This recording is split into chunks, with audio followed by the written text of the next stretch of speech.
Hello everyone, this is the second video in the series, How to Interpret the Book of Revelation. In this lesson, we'll look at several passages in the book of Revelation that talk about the final judgment and the end of the age. This is evidence that the book was not written in chronological order.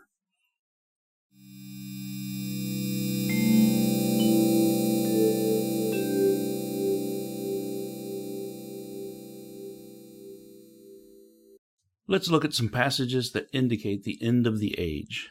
When he opened the sixth seal, I looked, and behold, there was a great earthquake, and the sun became black as sackcloth.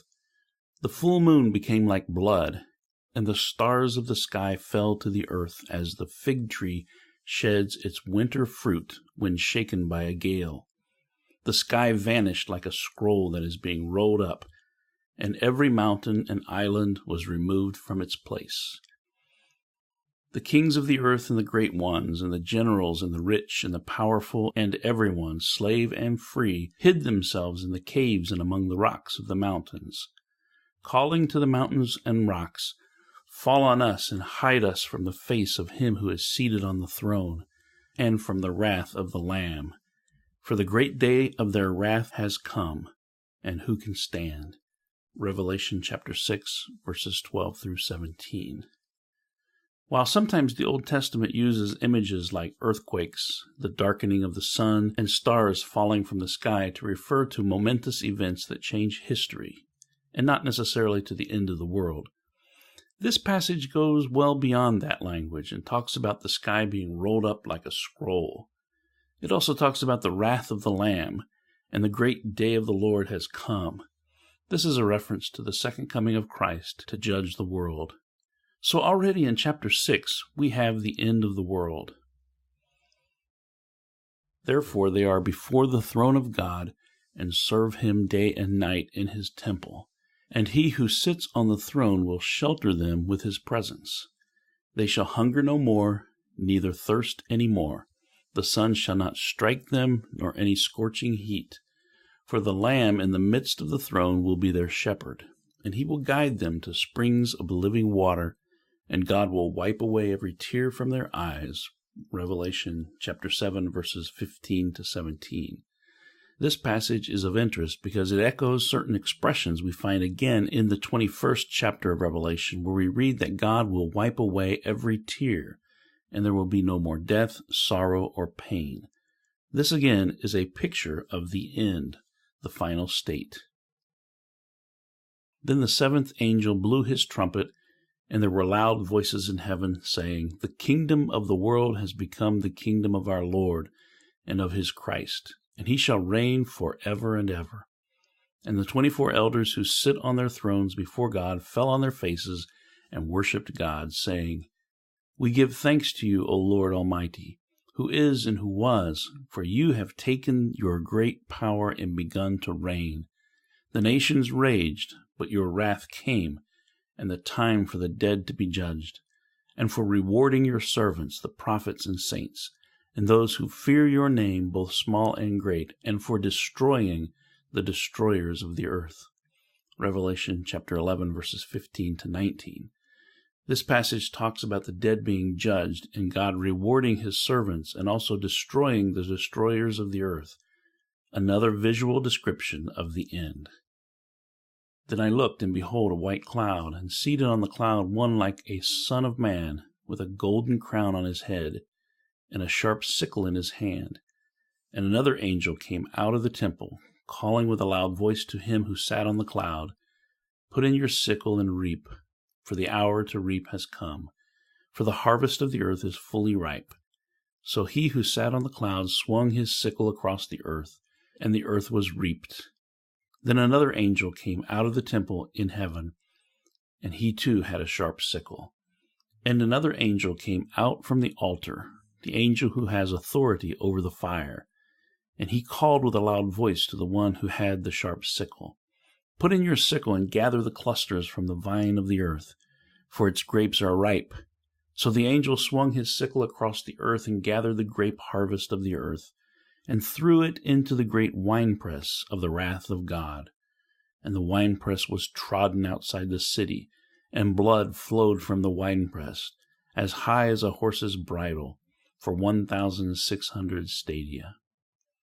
Revelation chapter 14, verses 14 to 20. In chapter 14, we see it again.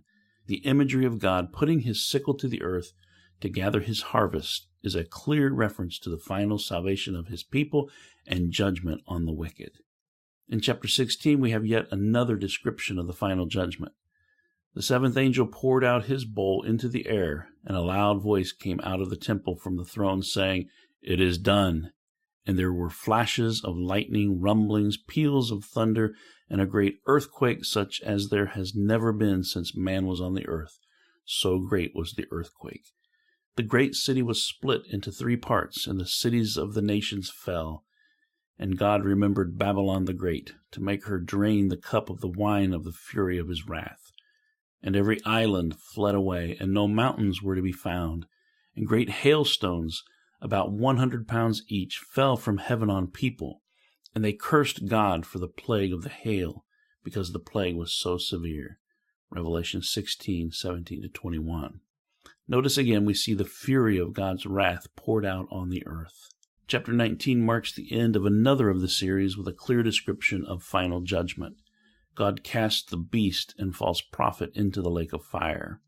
Then I saw an angel standing in the sun, and with a loud voice he called to all the birds that fly directly overhead, "Come, gather for the great supper of God, to eat the flesh of kings, the flesh of captains, the flesh of mighty men, the flesh of horses and their riders, and the flesh of all men, both free and slave, both small and great."